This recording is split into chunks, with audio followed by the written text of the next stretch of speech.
নমস্কার বন্ধুরা, চলে এলাম একটি নতুন ভিডিও নিয়ে। তো বিউটি সোনা রথযাত্রার দিনে কেমন আনন্দ করলো ওই ভিডিওগুলোই তোমাদের সঙ্গে আজকে শেয়ার করব। দুপুরে কিন্তু সোনামা ব্যালকনি থেকে এই দুটো রথ দেখে খুব আনন্দ করেছে। তারপরে কিন্তু নিজের রথ নিয়ে পুজো করে রাস্তায় বেরিয়ে গেছে। কতটা আনন্দ করেছে না দেখলে তোমরা বিশ্বাসই করতে পারবে না। তো তোমরা পুরো ভিডিও দেখতে থাকো।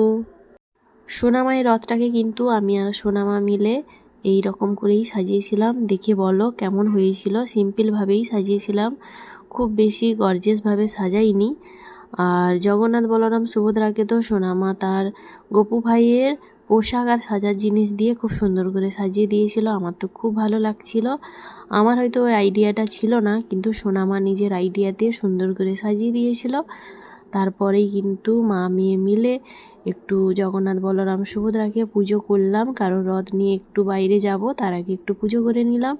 আর সোনামাকে দেখো, তার শাড়ি কিন্তু বারবার তার কান থেকে নিচে নেমে যাচ্ছে, ও বারবার তুলছে। আমি কিন্তু আগে দেখিনি, ভিডিওটা পরে দেখে বুঝতে পারলাম।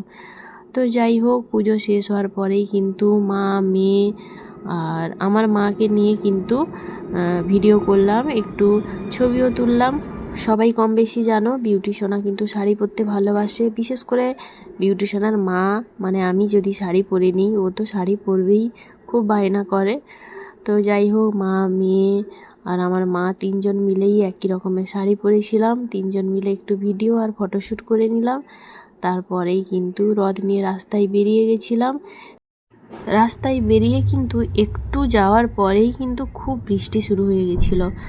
আর আমার সোনামা তো ঠাকুরের সামনে বসে কি সুন্দর বলছিল, বৃষ্টি তুই কমে যা। তো তোমরা ওই কথাটা শুনতে থাকো, আর আমার পুরো ভিডিওটা কিন্তু মন দিয়ে দেখো, সোনামায়ের আনন্দটা কতটা ছিল। এই দেখো, এইখান থেকে ওই যে সামনে ল্যাম্পপোস্টটা দেখছো, অতটা যাওয়ার পরেই কিন্তু বৃষ্টি শুরু হয়ে গেছিল। বৃষ্টি দেখে বিউটি কি বলছিল একবার শোনো। বৃষ্টি থামিয়ে দাও, বৃষ্টি থামিয়ে দাও, বৃষ্টি থামিয়ে দাও। তারপরে দেখো, ঠাকুরের সামনে বসে বিড়বিড় করে তার কি বলেই যাচ্ছিল, মনে হয় বলছিল যে ঠাকুর বৃষ্টি কমিয়ে দাও। তো ওর যে স্কুল ফ্রেন্ড, তো ওদেরকে আগের দিন বলে রাখা হয়েছিল যে ও রথ নিয়ে বেরোবে, তো ওদেরকে ফোন করলে ওরা আসবে বলেছিল। তো ওদেরকে ফোন করা হয়েছিল, ওরা কিন্তু অলরেডি বেরিয়ে এসেছিল। তো রাস্তায় বৃষ্টি হওয়ার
জগন্নাথ, চলো।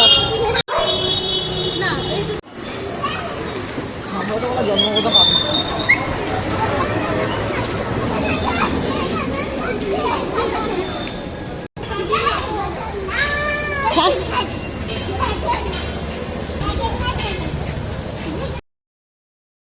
বিউটি সোনা শাড়ি পরে সঙ্গে বান্ধবীকে নিয়ে রথ টেনে টেনে কতটা রাস্তায় আনন্দ করে করে এলো।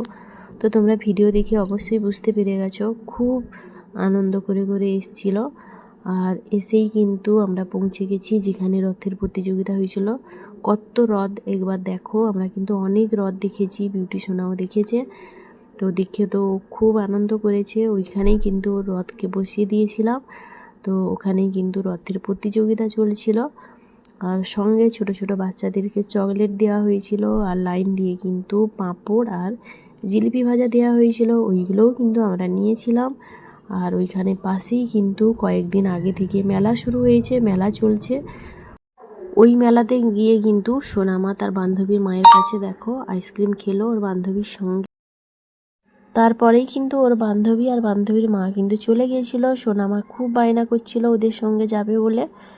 আর এদিকে ওর দাদুকে দেখতে পেয়ে অফিস থেকে চলে এসছে। ও ছুটে গিয়ে ওর দাদুর কাছে বায়না করে কিন্তু একটা খেলনাও কিনে নিল।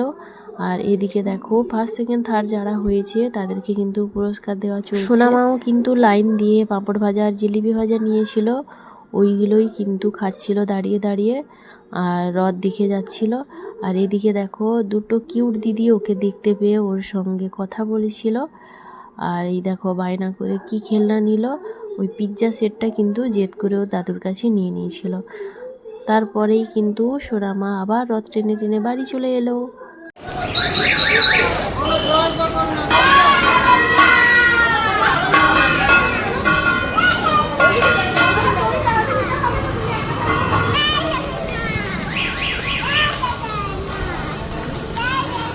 আসার সময় সোনামা তার বাবা ও দাদুর সঙ্গে কিন্তু রথ টেনে টেনে এসেছিল। তো বর্ষার দিনে সোনামা শাড়ি পরে এরকম যে রথ টেনে আনন্দ করলো, তোমাদের ভিডিওটি কেমন লাগলো অবশ্যই কমেন্টে